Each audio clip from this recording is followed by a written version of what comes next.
Muy bien, buenos días. Hemos cantado que la cruz nos llama a confiar. A veces cantamos cosas que son verdad, que son profundas y que podemos y debemos aplicar a nuestra realidad actual. Yo pensaba, me venía a la mente cuando cantábamos eso, que el texto ese que dice que el que no escatimó a su propio Hijo, sino que lo entregó por todos nosotros, ¿cómo no nos dará también todas las cosas? ¿No? Así que la cruz nos llama a confiar. Vamos a orar. Te agradecemos, Señor, la cruz que podemos celebrar en este tiempo, Señor, también de partimiento del pan. Señor, gracias por la salvación, gracias por estar en nuestra vida, por el cristianismo, por la iglesia, Señor, por tu palabra, que podemos ahora abrir y aprender de tantas cosas como podemos ver a lo largo del libro de los Hechos, Señor. Bendice tu palabra en esta mañana por obra de tu Espíritu Santo y a través de tu Espíritu Santo, en el nombre de Jesús. Amén. La vida tiene momentos buenos, momentos malos, eso decía el filósofo, pero tiene momentos también difíciles, momentos tristes.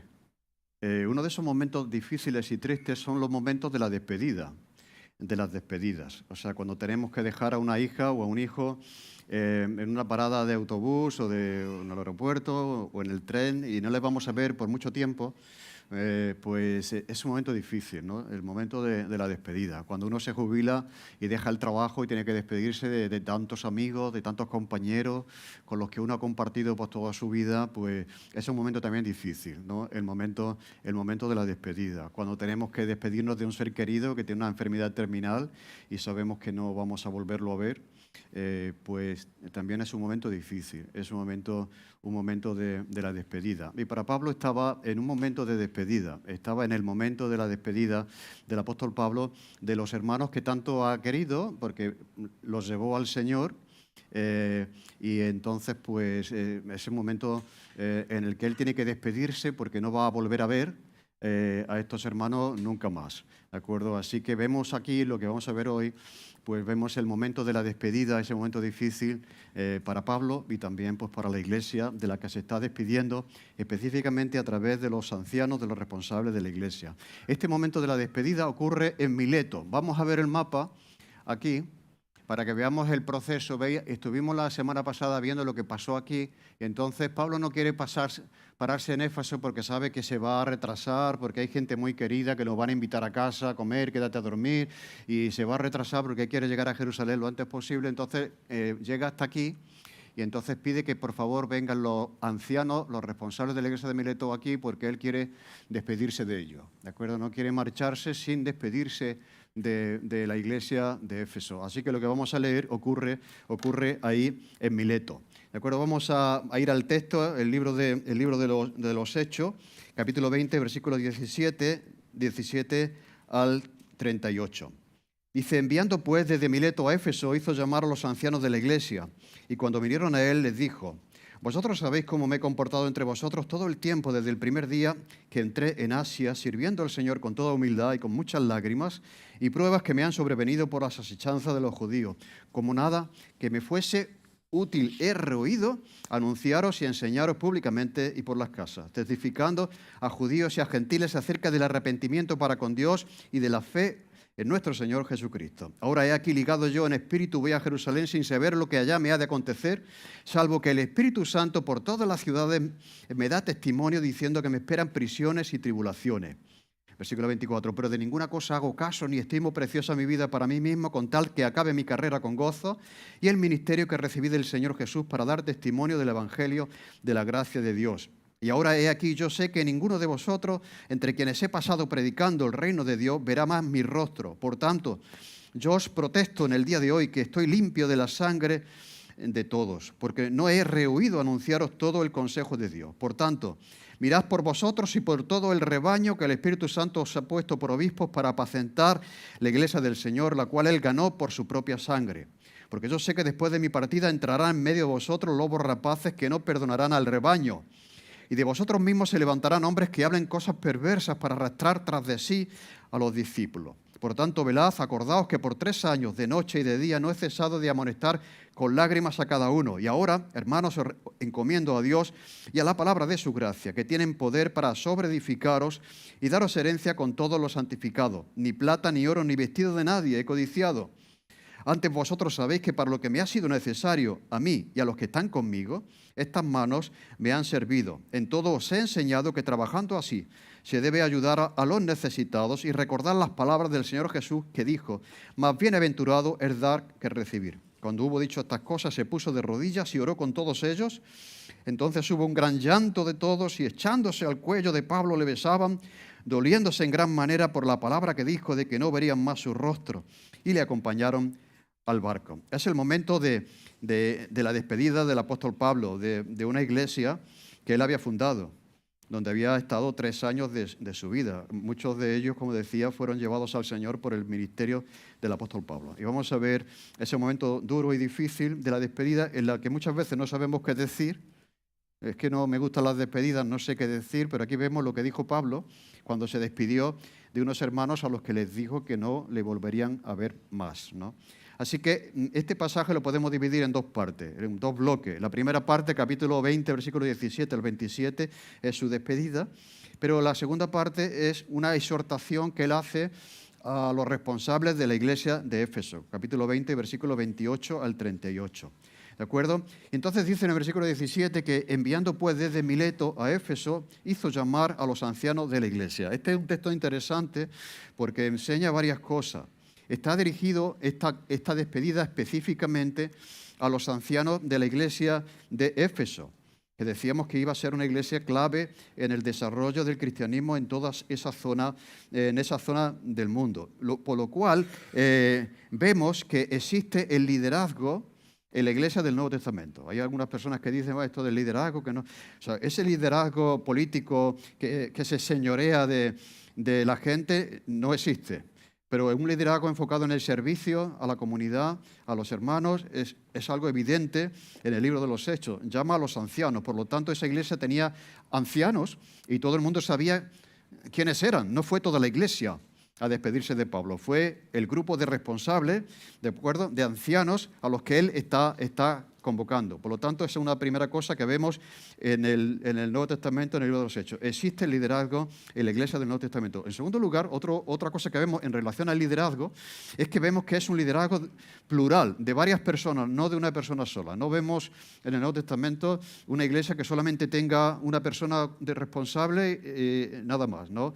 Vemos que aquí hay un grupo de personas. Esto se le llama, podríamos decir, un consejo pastoral. Son un grupo de personas plural, ¿de acuerdo?, que son los responsables de la iglesia donde el Señor los ha puesto. Y es evidente que la iglesia de Éfeso tenía ese consejo pastoral que viene a despedirse de Pablo. En tercer lugar, otra cosa que vemos aquí es que estas personas, estos líderes, apreciaban tremendamente a Pablo y el ministerio que él había desarrollado entre ellos. No siempre se reconoce el ministerio que personas realizan en medio de otras personas. Pero aquí vemos que ellos están dispuestos a ir 51 kilómetros, hay entre Éfeso y Mileto, hay 50 kilómetros y se hacía andando.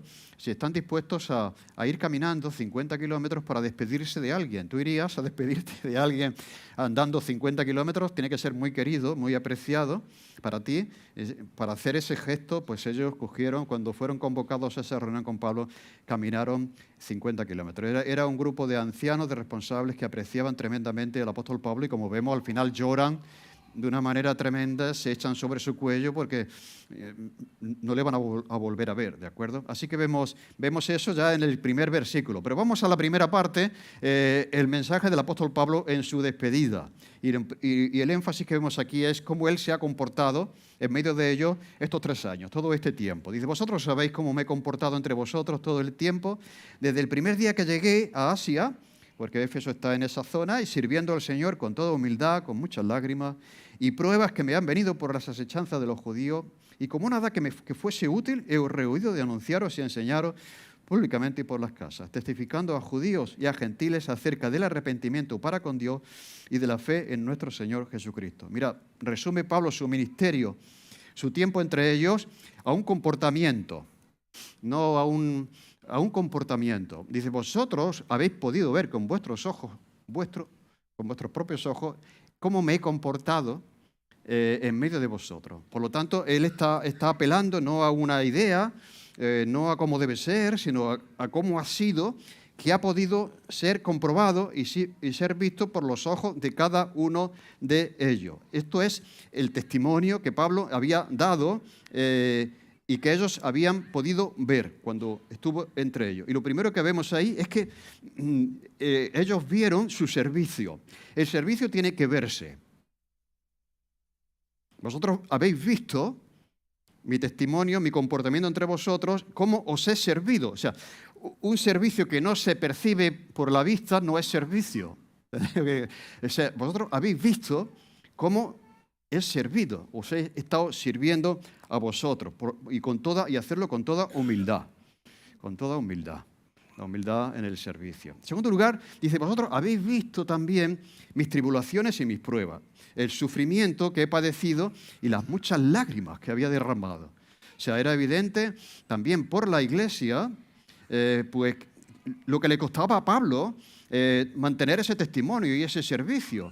Había un sector pues que era opositor, que iba contra él, que quería quitarle de en medio, etc. Y eso suponía sufrimiento, ¿de acuerdo? El servicio, la humildad y el sufrimiento que venía específicamente, dice Pablo, del sector judío, que a veces estaba también dentro de la iglesia, aquellos que se habían convertido, pero que no abrazaban plenamente la gracia del Evangelio, que todavía seguían pidiendo conservar las tradiciones, que Pablo tuvo que bregar con eso. Y a pesar de eso, a pesar del servicio que habéis podido ver con vuestros ojos, y a pesar del sufrimiento que también habéis podido comprobar y las lágrimas que he derramado todo este tiempo, a pesar de eso, no he rehuido enseñaros todo aquello que fuese útil. Esto es lo que Pablo está haciendo, está predicando cosas útiles. Dice la misma Biblia que la palabra de Dios es útil y toda ella es útil. Por eso me encanta la predicación expositiva, porque estamos predicando el libro de los Hechos. ¿De acuerdo? Aquí, que si sale un tema hay que predicar sobre eso. No puede, oye, esto no lo voy a predicar porque es a lo mejor... No, nada que fuese útil y toda la palabra de Dios es útil, he rehuido. ¿De acuerdo? He dejado de decir, aunque a veces fuese incómodo, ¿de acuerdo? A pesar de eso, yo he seguido enseñando. O sea, esas lágrimas, esa dificultad, ese servicio no me ha frenado en la predicación y en la enseñanza, ¿de acuerdo? Así que dice de anunciaros públicamente y por las casas. Mirad, así que vemos de nuevo aquí la estructura de la iglesia primitiva, de la iglesia de Éfeso. O sea, públicamente eran reuniones públicas en las plazas, en lugares donde había mucha gente, y luego en las casas. Por eso tenemos grupos pequeños en las casas y esa estructura en Parque tu grupo grande el domingo en la celebración, pero eso no es suficiente. Hemos de estar en un grupo donde podamos compartir, edificar nuestras vidas, y Pablo había hecho las dos cosas, enseñar en las casas también. Dice, testificando a judíos y gentiles sobre el arrepentimiento para con Dios y la fe en el Señor Jesús. Mira, ¿qué es el Evangelio? ¿Qué implica el Evangelio? ¿Qué tenemos que decir cuando predicamos? Dice, el arrepentimiento para con Dios y la fe en el Señor Jesús. O sea, si hay un resumen de lo que es el Evangelio, es aquí, es esto. Mira, hay lo que es el arrepentimiento, lo primero, y la fe. Esto es como una moneda que tiene dos caras, ¿de acuerdo? Una moneda tiene dos caras. Por una parte está el arrepentimiento para con Dios y por otra parte debe estar la fe en el Señor Jesús. O sea, y tienen que ir juntas. Las dos cosas tienen que predicarse y tienen que decirse. Muchas veces uno escucha presentaciones del Evangelio de una sola cara. Eso es un Evangelio mutilado. Es decir a la persona, oye, acepta a Jesús en tu corazón como Señor y Salvador. Vale, eso es fe en el Señor Jesús, pero no les has dicho que por qué tiene que hacer eso, porque su vida pasada, porque es pecador, porque necesita arrepentirse, necesita reconocer que ha vivido alejado de Dios. Entonces eso sería un evangelio mutilado, ¿de acuerdo? Solamente decir, invita a Cristo, haz una oración, recíbele en tu corazón, pero la persona no reconoce que ha andado de espaldas a Dios.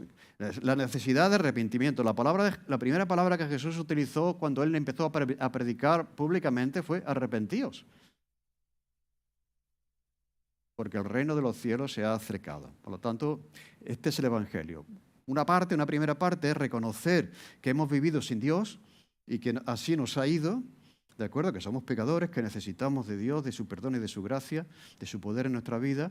Y por otra parte, pues no quedarnos ahí, porque esa sería la otra parte del evangelio mutilado. Aquella persona que solamente ve pecado, que te carga de culpa, que eres pecador, que eres pecador, que eres pecador, pero no dice, oye, pero que Jesús murió por ti. O sea, ¿me entendéis? Entonces, la primera parte te hace agachar la cabeza, pero la segunda te hace mirar al cielo y, como hemos cantado, la cruz te llama a confiar, que Él vino a morir por ti. Así que lo resume muy bien Pablo, el evangelio que Él ha estado predicando, que incluye el arrepentimiento para con Dios y también la fe en el Señor Jesús. No es un evangelio mutilado, ¿de acuerdo? Así que el arrepentimiento sin fe no alcanza el perdón de Dios, porque lo que hace es que te hunde, que te humilla, ¿me entendéis?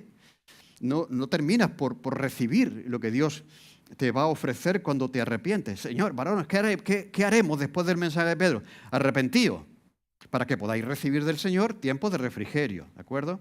Entonces, el arrepentimiento sin fe no termina de alcanzar el perdón de Cristo, pero la fe sin arrepentimiento no es una fe genuina. Una persona que pone fe en la obra de la cruz, pero sin reconocer que Él era pecador, que Él merecía morir en la cruz, ¿me entendéis? Pues tampoco es una fe correcta. La fe correcta es aquella que se deposita en Jesús, en la cruz, echa un vistazo a la cruz, pero también antes ha echado un vistazo a su interior, a su propio corazón, para reconocer que estaba sucio, ¿me entendéis? Así que las dos cosas van juntas. Y ellos lo saben. Vosotros habéis visto que este es el evangelio que os he predicado. Vosotros sabéis cómo me he comportado. Hablábamos del testimonio. Mirad, ¿qué es el testimonio? El testimonio es un comportamiento, cuando decimos, oye, es que hay que dar buen testimonio. Lo que estamos diciendo es que tenemos que comportarnos bien. Tenemos que comportarnos bien. Y ese testimonio se ve. O sea, el testimonio tiene que verse. ¿No? ¿Me entendéis? Vosotros habéis visto mi comportamiento, mi testimonio. Por lo tanto, el testimonio también se ve. O sea, es que la gente te ve cuando estás en el trabajo y puede ver qué tipo de cristianismo profesas tú. ¿Qué tipo de qué coherencia tienes? ¿Qué tipo de fe? ¿Me entendéis todo eso? Los valores que tienes. Eso tiene que verse, porque si no, no es testimonio. Un testimonio que no se ve no es testimonio. ¿Me entendéis? Entonces, vosotros lo habéis visto con vuestros ojos y no solamente es eso. Es un comportamiento que se ve el testimonio, sino que es un comportamiento que se ve que persevera todo el tiempo. Porque hay gente que tiene un buen testimonio en una época de su vida, pero luego lo estropea. Luego ya tiene un mal testimonio. Entonces el testimonio es aquel que se ve, que es un comportamiento que se ve y que persevera en el tiempo, porque Él dice que todo el tiempo, no solamente la primera parte que estuvo entre ellos, el primer año, el segundo mes, ¿me entendéis? El testimonio debe mantenerse todo el tiempo. Bien, vamos a lo que Él incluye en esa despedida. En primer lugar, lo que estamos viendo, su manera de estar entre ellos, su testimonio entre ellos que han podido ver todo el tiempo, pero en segundo lugar, Él ya anticipa los sufrimientos futuros que va a experimentar. Versículo 22 al 27. Ahora aquí estoy ligado yo en el Espíritu, voy a Jerusalén sin saber lo que allá me ha de acontecer. Salvo que el Espíritu Santo por todas las ciudades me da testimonio diciendo que me esperan prisiones y tribulaciones, pero de ninguna cosa hago caso ni estimo preciosa mi vida para mí mismo con tal que acabe mi carrera con gozo y el ministerio que recibí del Señor para dar testimonio del Evangelio de la gracia de Dios. Y ahora, he aquí, yo sé que ninguno de vosotros, entre quienes he pasado predicando el reino de Dios, verá más mi rostro. Por tanto, yo os protesto en el día de hoy que estoy limpio de la sangre de todos, porque no he rehuido anunciaros todo el consejo de Dios. En primer lugar, habla del testimonio del Espíritu. Dice Romanos que el Espíritu da testimonio a nuestro espíritu, pues de que somos hijos de Dios. ¿De acuerdo? Lo dice Pablo en Romanos. Pero aquí habla de que Él está ligado al Espíritu. Es muy bonito esa palabra, porque cuando tú ligas una cosa es como cuando en la harina echas agua, ¿no? Tienes que, al principio aquello está, pero cuando empiezas a ligarlo, a amasarlo, aquello se liga. O sea, la idea es la relación que tenía Pablo con el Espíritu Santo. Y en esa relación de estar completamente ligado el uno al otro, ¿de acuerdo? Él está recibiendo también a través del Espíritu que va a Jerusalén, porque va, como decíamos la semana pasada, a llevar una ofrenda, por eso quiere ir pronto, no perder el tiempo. Lleva una ofrenda de todas las iglesias para ayudar a la iglesia de Jerusalén, pero el Espíritu de alguna manera interiormente le da testimonio de que algo malo le va a pasar allí. Y también no solamente le da testimonio a él en su propio corazón, sino que también por todas las ciudades donde va, me da testimonio diciendo que me esperan prisiones y tribulaciones. Lo cual quiere decir que el Espíritu Santo está morando en los creyentes. Esto es una verdad preciosa y está morando en la vida de Pablo. Lo interesante es llegar a ese punto de que no está dentro de nosotros como un extraño, sino que hay una ligazón, una relación con el Espíritu Santo. Interiormente recibe ese testimonio, que sería, yo creo que sé, un convencimiento, una voz interior del apóstol Pablo, todo lo que ha vivido. Una persona que lleva toda su vida siendo perseguido, dice, oye, esto puede que no acabe bien, ¿no? Como pasó con el Señor Jesús, ¿no? Entonces, de alguna manera él tiene la sensación interior, de acuerdo, de que lo que va a pasar en Jerusalén es completamente distinto. Yo lo decía la semana pasada, que cuando Pablo dice esto, no es que Pablo esto le pilla de sorpresa. O sea, Pablo está acostumbrado a sufrir, a padecer, a llorar, a huir, recibe azotes, pedradas, pero aquí estamos hablando de algo mucho peor, mucho más serio, ¿de acuerdo? Entonces, que le lleva a no ver más a esta gente, a estos hermanos tan queridos. Así que él está ligado al Espíritu Santo y de alguna manera también, pues por donde va, de alguna manera, alguien le va diciendo, mira Pablo, no vayas a Jerusalén. Que sí, que tengo que llevar la ofrenda, mejor que no vayas porque las cosas están muy mal en Jerusalén. Y la inteligencia cristiana, los espías cristianos, nos dicen que por todo sitio donde vas siempre hay alguien que va contra ti, que te va a perseguir. Como vayas a Jerusalén, vas a acabar mal. ¿Os acordáis alguien que dijo igualmente algo así? Y se lo dijo a Jesús. Pedro, Jesús anunció con frecuencia, es necesario que el Hijo del Hombre suba a Jerusalén, muera, resucite al tercer día. Y dice, Pablo, Señor, bueno, en ninguna manera, no vayas a Jerusalén, mira por ti mismo, cuídate. O sea, si tú sabes que te va a pasar eso, ¿cómo te metes en la boca del lobo? ¿Me entendéis? Entonces, en un sentido, por eso decíamos la semana pasada que en un sentido Pablo está experimentando lo que Jesús experimentó cuando se acercaba a Jerusalén. Y la gente, veremos más adelante que hay un profeta ya que de una manera clara le dice, Pablo, te va a pasar esto en Jerusalén, lo veremos más adelante, pero que él está recibiendo testimonio interno y externo de que algo grave, como nunca ha ocurrido, le va a ocurrir si sube a Jerusalén. Pero mira lo que responde, la respuesta que él da a ese testimonio externo y interno del Espíritu Santo. De ninguna cosa hago caso, ni estimo preciosa mi vida para mí mismo, con tal que acabe mi carrera con gozo y el ministerio que recibí del Señor para dar testimonio del Evangelio de la gracia de Dios. Muchas cosas aquí, voy rápido. Los que están traduciendo me dicen que va muy rápido, es que no puedo traducir del ucraniano al castellano. Bueno, así vamos, pero es que hay muchas cosas para decir, no tenemos mucho tiempo. Mirad, varias cosas aquí en este versículo, que es un versículo que todos conocemos. La primera cosa es que a pesar de todo eso, él es fiel al Evangelio, al testimonio del Evangelio.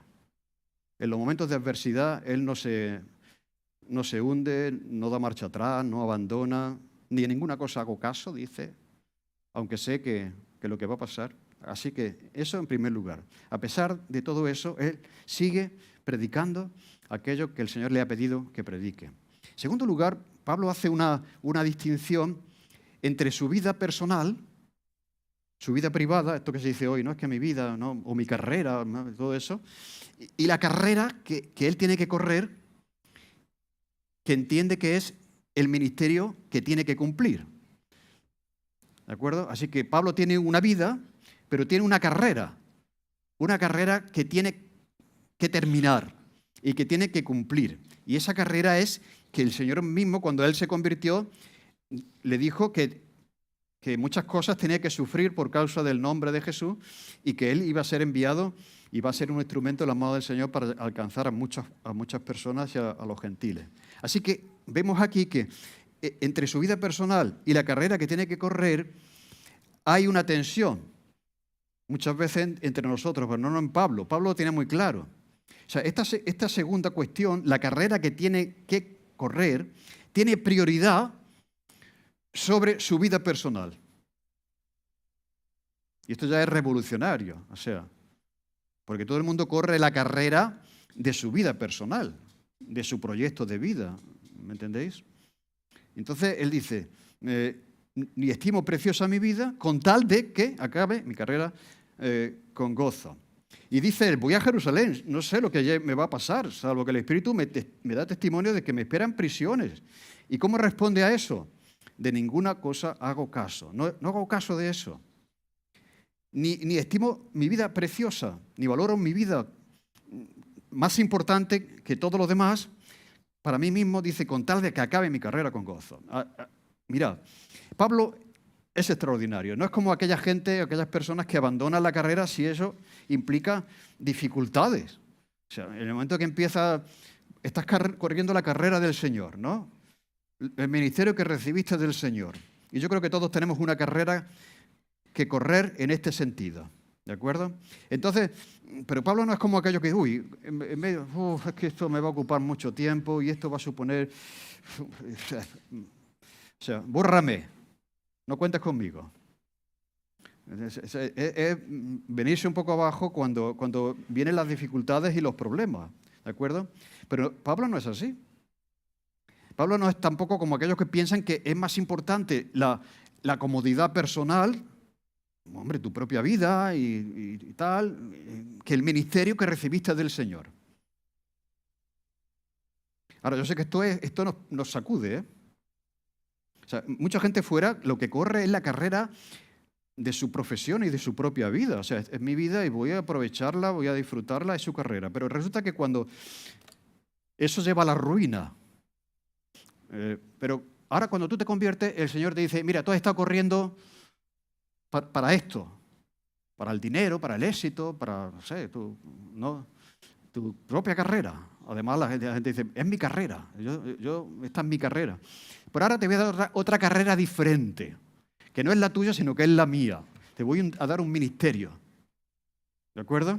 Y ese ministerio a veces entra en conflicto con la carrera personal que cada uno tiene. Pues esta es la diferencia. O sea, que la gente de la calle que no conoce al Señor corre su carrera, pero los cristianos deben correr la carrera que el Señor nos llama a correr.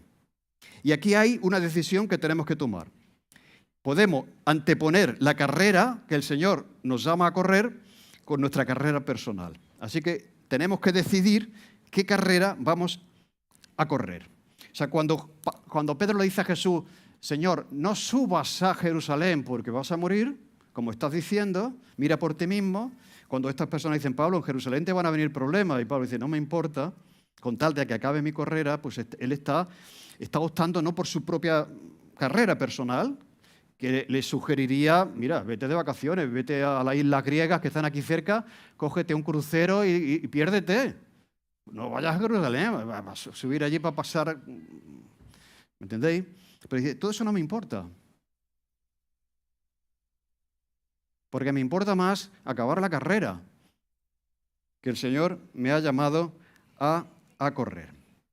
Y esto, como digo, o sea, a veces pensamos que esto tiene tela, ¿eh? Lo cual quiere decir que no vamos a hacer nada por los demás y por el reino de Dios, por la carrera de Dios, si no sacrificas algo en lo personal. Todo acto que se hace por el bien de la iglesia, de los demás, ¿me entendéis? Siempre implica un ceder a lo personal.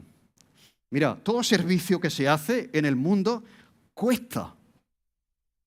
O sea, no pienses que el que ha venido y llegas el domingo, vamos a ver, en Navidad, todo decorado, qué bonito, lo disfrutamos todo. Pero eso le ha costado a alguien tener que ir a comprarlo, ¿me entendéis? Tener que preparar las cosas, venir aquí, decorar la iglesia.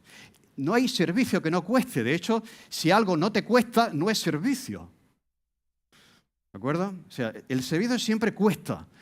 Y siempre lo paga el que lo da. Pero al que le recibe le sale gratis. Por eso, ¿qué pensáis? ¿Dónde está más gente? ¿Dónde se coloca más gente? ¿En el lado del que lo recibe, que no le cuesta nada? ¿O en el lado del que lo da, que cuesta sacrificio personal. Es más fácil colocarse en el lado del que lo recibe, porque no te cuesta. Pero oye, ¿qué le cuesta al que ha hecho eso? Por lo tanto, no hay servicio que no cueste. Y el servicio siempre lo paga el que lo da. Pero más adelante, ya luego lo veremos, dice Jesús que es más bienaventurado. Te hace más feliz si te colocas en el lado del que da, no del que recibe. Claro, esto en una sociedad tan cómoda como la nuestra, que la gente no quiere sacrificio, no quiere sacrificarse, no quiere pagar el precio, no quiere nada que le cueste, pues no hay tanta gente que está dispuesta a servir porque eso implica sacrificio personal, ¿no? Eso es así. Entonces, todo servicio cuesta. Todo servicio cuesta. Y siempre le cuesta al que lo hace. ¿Tanto le costó al Señor Jesús? ¿No? ¿O no? Está claro en el ejemplo de Jesús. ¿De acuerdo? Así que, hermano, esto es importante. O sea, este versículo no se hace una realidad porque lo tengamos ahí puesto o subrayado en la Biblia o en un cuadro en el comedor. O sea, esto es una filosofía de vida. Y esto es poner por delante a Dios y a su reino que tu propio proyecto personal. Pero bueno, que esto es una barbaridad. Pues sí. Vamos a ver que dice Jesús más adelante que el que quiera ganar su vida, la va a perder. Pero el que pierda su vida por causa de mí y del Evangelio, la va a ganar. Si tú estás viendo tu compromiso y no percibes que estás perdiendo tu vida, ¿me entendéis lo que quiero decir? Es que no hay sacrificio. O sea, todo sacrificio implica, como he dicho, un precio. Y oye, ¿tú preferirías, qué te digo yo, sentarte que te lo pongan todo por delante? ¿Tú preferirías venir aquí, sentarte el domingo y disfrutar? Pero, oye, estás disfrutando del sacrificio de otras personas, ¿de acuerdo? Entonces, ese sacrificio cuesta, pero no es la carrera de Dios la que estás corriendo si no te cuesta, si no te cuesta. Jesús ya lo dijo, el que quiera ser mi discípulo, tome su cruz cada día y sígame. Y él dice, de ninguna cosa hago caso. O sea, de la incertidumbre, de los problemas, de la inseguridad, hasta incluso de la muerte que me pueda venir en Jerusalén. Ni las prisiones ni las tribulaciones. Ni estimo preciosa mi vida para mí mismo. Esto es, mira, yo pensaba que Pablo, ¿os acordáis de la Segunda Guerra Mundial, los kamikazes japoneses? Los kamikazes japoneses eran personas que despreciaban su vida, o sea, se tiraban con el avión allí al portaaviones. O sea, Pablo no era un kamikaze. O sea, que no podemos decir, oye, que Pablo, yo sí que valoro mi vida y aprecio mi vida. Pablo apreciaba la vida lo mismo que tú. Quiero decir, ¿me entendéis? Que no es que era un loco kamikaze, que no. Pablo apreciaba su vida lo mismo que cada uno aprecia su vida. ¿Me entendéis? Que no se trata de eso, de un loco que no aprecia la vida, sino apreciaba su vida y valía su vida tanto como la vida de los demás. Amaba su vida, apreciaba la vida que él tenía, lo mismo que las demás personas la aprecian. Pero aquí la diferencia está en que él tenía una causa mayor y un motivo mayor que su propia vida. O sea, lo mismo que Jesús. Jesús tenía un motivo mayor que su propia vida. ¿Cuál era el motivo mayor de Jesús? Dice que puesto el gozo delante de él, no le importó el sufrimiento, porque tenía la mirada puesta ¿en qué? En cada uno de nosotros. En nuestra salvación. ¿De acuerdo? Entonces, esto es así. Jesús tenía una causa mayor. Por eso dijo el Señor que no me apetece, no quiero, o sea, si es posible, pase de mí esta copa. Pero cuando Jesús dice, no sea mi voluntad sino la tuya, aquí está haciendo eso. No es correr mi carrera, sino es correr la carrera que tú me has llamado a correr, aunque eso implique la muerte. Mirad, esto es extraordinario. En otra versión dice que mi vida, de lo que dice Pablo, no vale nada para mí mismo a menos que la use para terminar la carrera que me asignó el Señor Jesús. La tarea de contarle a otros las buenas noticias acerca de la maravillosa gracia de Dios. ¿De acuerdo? Así que él quiere acabar la carrera Y la carrera, lo digo muchas veces, no se acaba hasta que se da la última vuelta. Hace tiempo puse una ilustración de una persona que estaba corriendo una carrera y ya le faltaban 2 vueltas y ya el público se levantó a aplaudirle porque ya lo daban como ganador. ¿Por qué me aplaudís y todavía dice, porque espera que termine la última vuelta? O sea, que uno puede tener un momento bueno en la vida, pero lo puedes estropear en la última vuelta. Por lo tanto, hay que acabar la carrera. No hay que quedarse por el camino. Hay mucha gente que se queda por el camino, que corrió bien un tiempo, pero hizo algo que estropeó todo lo que había corrido. Entonces, acabar la carrera, dice, y hacerlo con gozo. Esto es ya un mensaje, ¿no? Un mensaje. Porque, claro, una cosa que pasa cuando uno va haciéndose mayor es que entres en el terreno de la amargura. ¿A que sí? Esto independientemente de ser cristiano o no. Yo qué sé, que ya y tú ves a personas mayores criticando siempre, completamente amargadas, o sea, corriendo la última vuelta, pero corriéndola, ¿no? Y eso puede también pasar como cristiano. También los viejos, entre comillas, cristianos que ya han corrido tantas vueltas, que ya las últimas vueltas de su vida son en la amargura, en la crítica. Yo le digo al Señor, yo no quiero ser un viejo crítico, amargado, ¿entendéis? Entonces, acabar la carrera con gozo, ¿de acuerdo? Y amén. Que el Señor nos ayude a eso. Así que cuando nos proponemos, estamos en esa situación de entre vivir nuestra vida, nuestra comodidad, nuestros planes, para nuestra vida, todo eso, ¿de acuerdo? Y ahora resulta que Dios nos da una carrera que correr, cada uno tiene la suya, pues aquí hay un conflicto. Y tú tienes que decidir a quién vas a servir. No se puede servir a 2 señores. No se puede servir a Dios y se puede servir a la riqueza. Todo eso, ¿de acuerdo? Y entonces, en un sentido, cuando tú optas por correr la carrera que Dios en un sentido, pierdes tu vida, porque no la pierdes. ¿No? Es como cuando te arrepientes y es que como que mueres a ti mismo. Pero no es que te mueres, es que eres más tú que nunca. ¿Entendéis? Entonces, pero tiene que haber ese acto de decir, Señor, tú eres primero en mi vida, por encima de todo lo demás. Y cuando tú haces eso, en lugar de descubrir que pierdes, lo que haces es que ganas. Y cuando tú no haces eso por mantener tu carrera, lo que estás haciendo es que pierdes. Estás perdiendo la vida, se te escapa entre las manos. Es una paradoja, es como una aparente contradicción. Pero dice Jesús que el que pierda su vida por causa de mí y del Evangelio realmente la hallará. Así que son 2 carreras, 2 selecciones para correr.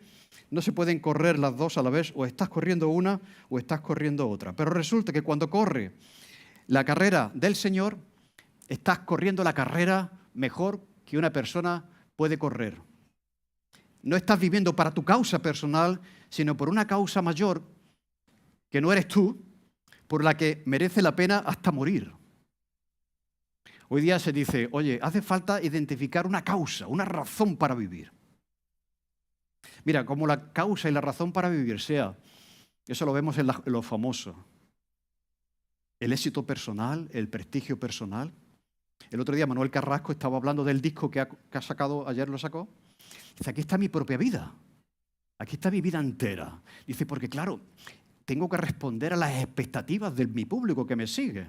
Y es verdad, entonces te metes en una dinámica que nunca es suficiente. Entonces, lo que estás intentando agradar a la gente, ¿no? Entonces, es tu carrera. O sea, estar bien con la gente, que la gente te quiera, que la gente compre tus discos, que vaya a tus conciertos. O sea, la carrera corrida para uno mismo al final te mata. Pero qué bueno, dice, bueno, la carrera que estoy corriendo no tiene nada que ver conmigo, es la carrera del Señor. Y resulta que cuando corres la carrera del Señor, eres realmente feliz. Bienaventurados, felices, ¿de acuerdo? Etcétera, etcétera. Entonces, de verdad que es un tremendo reto que Pablo ha optado por terminar la carrera a pesar de todo lo que tiene que pasar. Por lo tanto, su conciencia dice que está tranquila. Yo no tengo la conciencia, no he rehuido de enseñaros todo el consejo de Dios, aunque a veces lo que haya dicho haya podido molestar a algunos, o, ¿me entendéis lo que quiero decir? O sea, ahí está la Biblia y eso es lo que yo he predicado. Y finalmente, ya vamos a terminar porque se nos va el tiempo, la segunda parte del discurso es la exhortación que él hace a los responsables de la Iglesia. Por tanto, mirad por vosotros y por el rebaño que el Espíritu Santo os ha puesto por obispos para apacentar la Iglesia del Señor, la cual él ganó por su propia sangre. Así que ahora tiene que ver en esa despedida como con un consejo que él está dando a estos hermanos queridos. La verdad es que los líderes tienen una tremenda responsabilidad en lo que respecta a la Iglesia. Muchas veces la Iglesia llegará a ser lo que son sus líderes. Y muchas veces la Iglesia lo que refleja es el estado de los líderes. ¿De acuerdo? Por eso el liderazgo es importante, porque tiene una tarea delante del Señor. Y lo primero que él dice, que es muy interesante, es de cuidad de vosotros mismos. O sea, la idea es que si tú no estás bien, tú no vas a poder cuidar de lo que tienes que cuidar de otros. Por lo tanto, es importante. Pablo se lo dice a Timoteo, cuida de ti mismo y de la doctrina que el Señor te ha encomendado. Es importante que estemos bien, que nuestra familia esté bien, ¿de acuerdo? Cuídate a ti mismo porque entonces, si no está bien, es muy difícil que puedas realizar tu ministerio. Cuidado a vosotros mismos. Y en segundo lugar, del rebaño. O sea, entonces, no puede ser solamente esa parte de cuida por ti mismo, mira por ti mismo, etcétera, etcétera, sino que también tienes una responsabilidad de cuidado de alguien que no eres tú. O sea, de las personas que Él ha puesto bajo tu cuidado, que dice que es la iglesia del Señor, del rebaño del Señor. Así que esto es tremendo también, ¿no? Hay un gran nombramiento que es el Espíritu Santo, el que los ha puesto ahí. Al final, detrás del pastor, de los ancianos, de los líderes de la iglesia está el Espíritu Santo.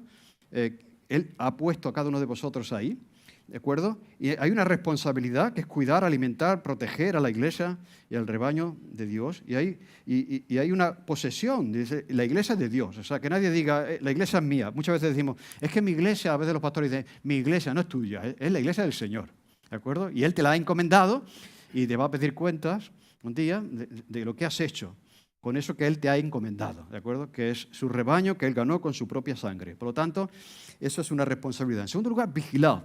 Vigilad porque yo sé que después que yo me vaya, van a entrar en medio de vosotros personas que no van a perdonar el rebaño. Está hablando de gente que va a predicar otras cosas, que va a intentar desviarte de la fe, que va a intentar confundirte, etcétera, etcétera, y eso va a pasar.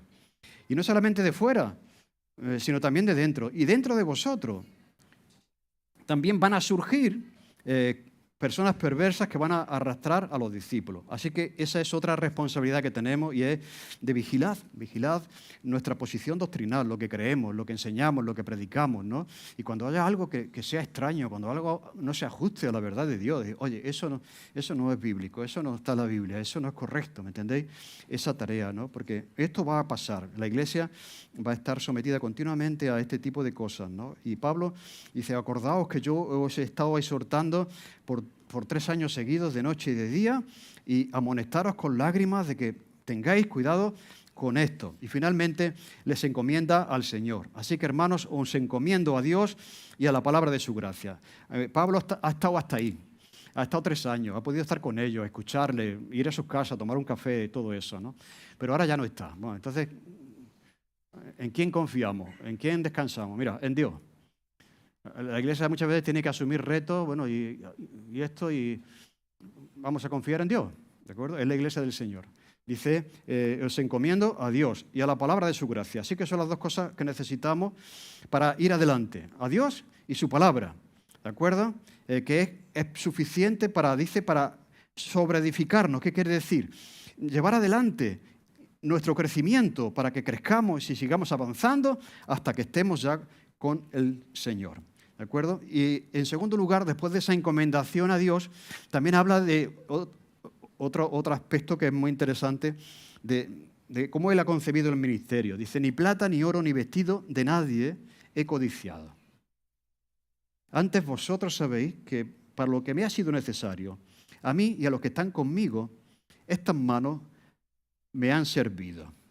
Mira, aquí viene una cuestión muy interesante, y es cómo se sostuvo Pablo durante su vida.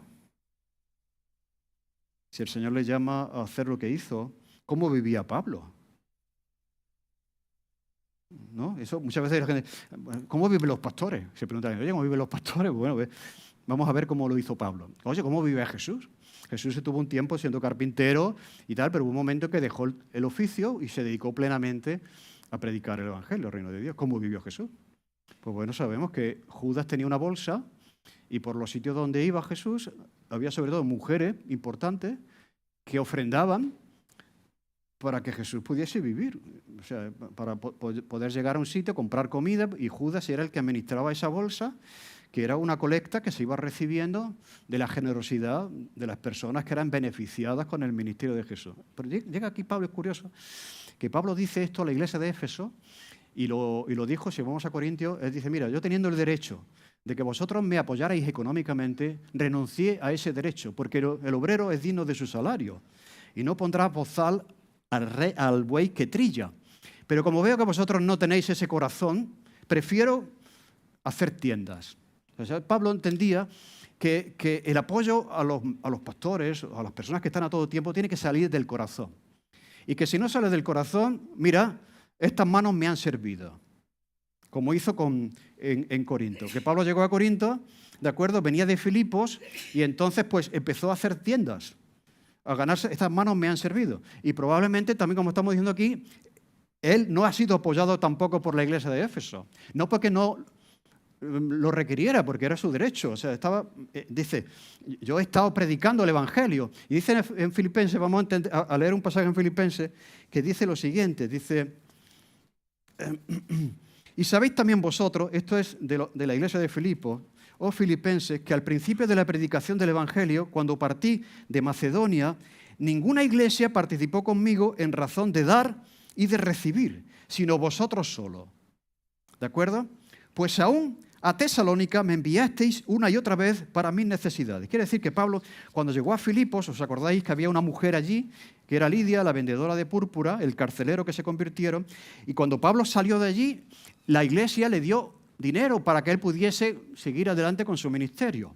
¿De acuerdo? Y aquí en Filipos Pablo está agradeciendo esa generosidad. Dice, cuando llegué a Tesalónica, que fue el siguiente pueblo donde Pablo llegó después de salir de Filipos, Pablo pudo estar ahí sin hacer tiendas porque la iglesia de Filipos había provisto, dice Pablo, porque ninguna iglesia había participado en la razón de dar y recibir. O sea, la idea es que la iglesia recibe por parte de Pablo, pero no todas las iglesias devuelven de alguna manera para que él pueda realizar su ministerio. Solamente una iglesia, la iglesia de Filipos. Entonces es curioso que cuando llega a Corinto, pues dice que Pablo estaba haciendo tiendas. Pero cuando llegaron, dice aquí, dos hermanos, precisamente de Macedonia, que eran de la iglesia de Filipos, que traían esta ofrenda que Pablo está agradeciendo, pues ya Pablo estuvo trabajando, dejó de hacer tiendas y empezó a predicar a todo tiempo. Pablo estaba completamente dedicado, lo tengo aquí el texto, pero no podemos por el tiempo. Conclusión, ¿de qué viven los pastores? ¿De qué vive Pablo? De las aportaciones generosas de los hermanos que reciben el ministerio que él está dando, cuando lo hacen con generosidad, con buena disposición. Si no, dice uno, prefiero que no. ¿De acuerdo? Así que a veces uno tiene que trabajar con sus manos porque la iglesia no tiene la disposición o no puede, entonces hay que hacer tiendas, pero cuando la iglesia puede y tiene la disposición, pues es correcto que la iglesia apoye a una persona que te está sirviendo todo el tiempo. Porque ¿de qué viven los pastores? ¿No? Entonces, Pablo llega a decirles a los efesios que ellos tampoco, junto con la iglesia de Corinto, no han participado en ese dar y recibir. Pero bueno, no ha pasado nada. Estas manos me han servido. ¿Entendéis lo que quiero decir? Así que estas son las dos cosas. O sea, a veces, no, los pastores no tienen que vivir por fe. No es correcto. O sea, hay momentos en que uno tiene que vivir por fe, porque depende siempre, en un sentido vivimos por fe siempre, ¿me entendéis? Pero hay momentos en los que Pablo hace tiendas, tiene un trabajo, pero hay momentos en que no lo tiene. ¿Cuándo se da la distinción? Pues cuando recibe recursos económicos de aquellos a los que sirve y cuando no los recibe, pues no pasa nada. Esto no va a impedir que yo siga predicando y que rehuya anunciaros todo lo que el Señor me ha dado para anunciar. ¿De acuerdo? Y entonces Pablo termina diciendo que en todo os he enseñado que trabajando así se debe ayudar a los necesitados. y recordar las palabras del Señor Jesús que dijo, más bienaventurado es dar que recibir. Mira, aquí hay un mensaje que no podemos dar, pero es una teología del dinero. Es una teología del dinero. Dice que trabajando así, como Él ha hecho, se debe ayudar a los necesitados. El concepto de la gente en relación al dinero y al trabajo es que hay que trabajar, hay que gastar y hay que ahorrar para las vacaciones, ¿no? Está correcto. O sea, para ganar hay que trabajar, ¿no? Entonces, el dinero hay que trabajar para ganar, para gastar, porque tiene uno que ir y también ahorrar. Pero hay aquí algo que digo, que hay una teología del dinero que introduce Pablo. Dar. O sea, ¿pensáis que la gente fuera entiende su salario como una oportunidad de dar?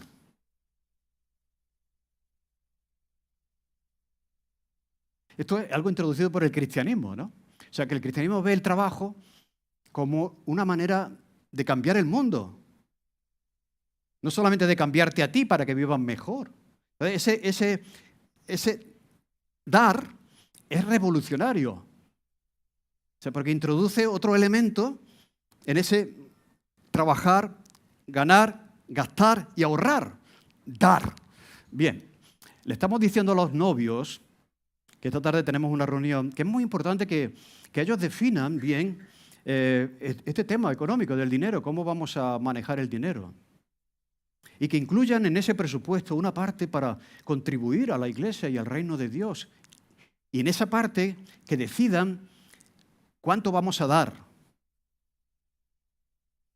Por eso Marcos decía que es importante la ofrenda, es revolucionario, no tenemos que avergonzarnos de eso. O sea, ¿qué persona fuera es capaz de dar una parte del salario de lo que gana para contribuir a una buena causa, a una causa mayor? ¿Entendéis? O sea, ese concepto no está fuera, pero debería estar dentro. En todo presupuesto de un cristiano tendría que haber una parte para ganar, para gastar, para ahorrar cuando se rompa la lavadora y para dar. Si no hay un apartado para dar, el presupuesto que tienen no es cristiano. Y esta es de las cosas que dice Pablo, que no he rehuido anunciaros todo el consejo de Dios. He predicado todo lo que tenía que predicar. Y esto es algo que hay que decir. O sea, si todo lo que tú ganas es para ti, ¿qué contribución estás haciendo al reino de Dios? Que trabajando así se debe dar y ayudar a los necesitados. Es una visión del trabajo completamente revolucionaria y que la iglesia primitiva empezó a hacer. Por eso esas iglesias, de ese dinero que tenían, dieron para ayudar a la iglesia de Jerusalén. Algo completamente revolucionario, que cambia nuestro concepto del dinero, del trabajo. Trabajando, ganamos, gastamos, ahorramos, pero también damos para ayudar en las necesidades de la obra del Señor. Y así que se despide después de decir eso, se pone de rodillas, ora con ellos y se echan a su cuello. Y por eso es el momento de la despedida, muchos lloros, muchos llantos, le acompañan hasta el barco y Pablo se va. Bien, un día tú tendrás que despedirte de este mundo, que no queremos. Siempre parece que se despiden los demás. El otro día estuvimos en un entierro y otro que se va y piensa que uno no se va a ir. Tarde o temprano tendremos que despedirnos de este mundo. ¿Vamos a tener nuestra conciencia tranquila de cómo hemos usado nuestra vida?